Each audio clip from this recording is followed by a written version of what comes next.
विद्वान अपर सत्र न्यायाधीश भूभास्कर यादव की बैहर की अदालत ने फर्जी वेतन प्रमाण पत्र के माध्यम से अधिक वेतन लेकर धोखाधड़ी करने के आरोप में मोहगांव मलाजखंड के मुख्य कार्यपालन अधिकारी राजेंद्र प्रसाद पांडे 68 वर्ष को दोषी पाया। विद्वान अदालत ने इस आरोपी को धारा 420 के तहत 5 वर्ष के कठोर कारावास, 25,000 रुपए का अर्थदंड। यह मामला 32 सालों से विद्वान अदालत में विचाराधीन था।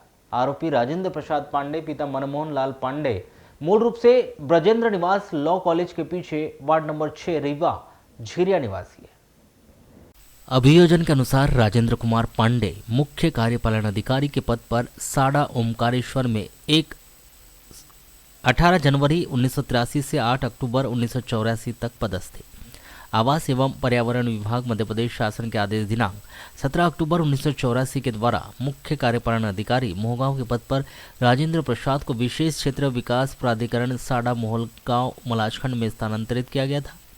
राजेंद्र प्रसाद ने 17 अक्टूबर 1984 को साड़ा मोहगांव में पदभार ग्रहण किया। मोहगांव में कार्यभार ग्रहण करते समय राजेंद्र प्रसाद ने स्वयं एक अंतिम वेतन प्रमाण पत्र प्रस्तुत किया, जिसमें उनका मूल वेतन 950 रुपये एवं भत्ता 820 रुपये, कुल 1770 रुपये मासिक होना दर्शाया गया था। मोहगांव में पदस्थ रहने के दौरान वेतनमान 950 से 1350 प्रति माह के दर पर राजेंद्र प्रसाद ने माह जनवरी 1986 तक वेतन आहरण किया। इस बीच राजेंद्र प्रसाद की सेवा पुस्तिका ओमकारेश्वर से मोहगांव साड़ा को प्राप्त नहीं हुई। वेतन वृद्धि किए जाने की कोई जानकारी प्राप्त नहीं हुई। वर्ष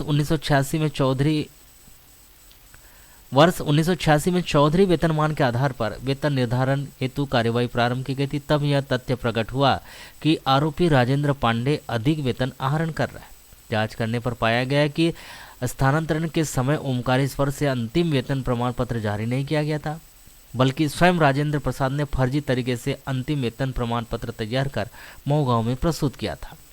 पूर्व पदस्थापना स्थल ओमकारेश्वर में राजेंद्र प्रसाद का मूल वेतन 280 रुपये से 480 था, किंतु राजेंद्र प्रसाद ने कूट रचित वेतन पत्र तैयार कर अपना वेतनमान 950 रुपये से 1350 रुपये अंकित किया था।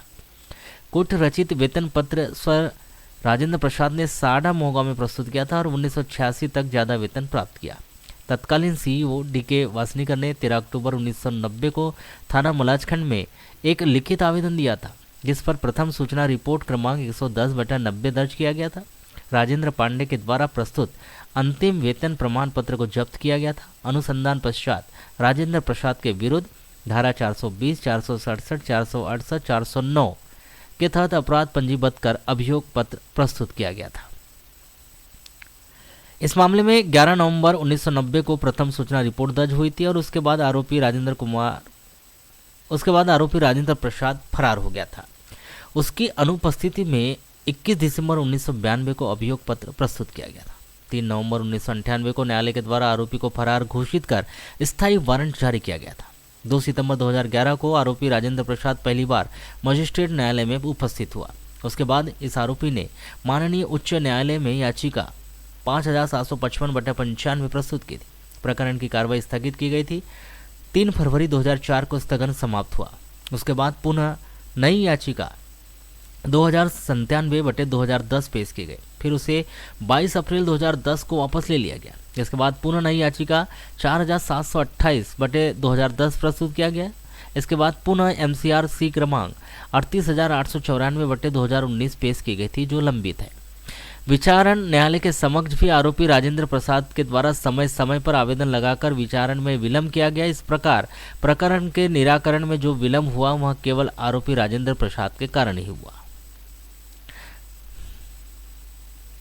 आरोपी राजेंद्र अदालत में उपस्थित होता रहा, जो अधिवक्ता से ज्यादा अपने मामले की पैरवी खुद करता रहा, जिससे मामले को 2 वर्ष से भीतर निराकृत हो जाना था। आरोपी राजेंद्र ने उसे 32 वर्ष तक खींच लिया। इसके अलावा आरोपी राजेंद्र बचाव ने जो सेवा पुस्तिका प्रस्तुत की थी वो भी फर्जी तरीके से बनवा ली थी। इतने लंबे मुकदमेबाजी के झेलने के बावजूद भी आरोपी राजेंद्र अपनी चालाकी से बाज नहीं आया। विद्वान अदालत ने कहा कि इन सारी परिस्थिति को देखते हुए न्यायालय का अभिमत है कि आरोपी किसी भी प्रकार का सहानुभूति व दया का पात्र नहीं है।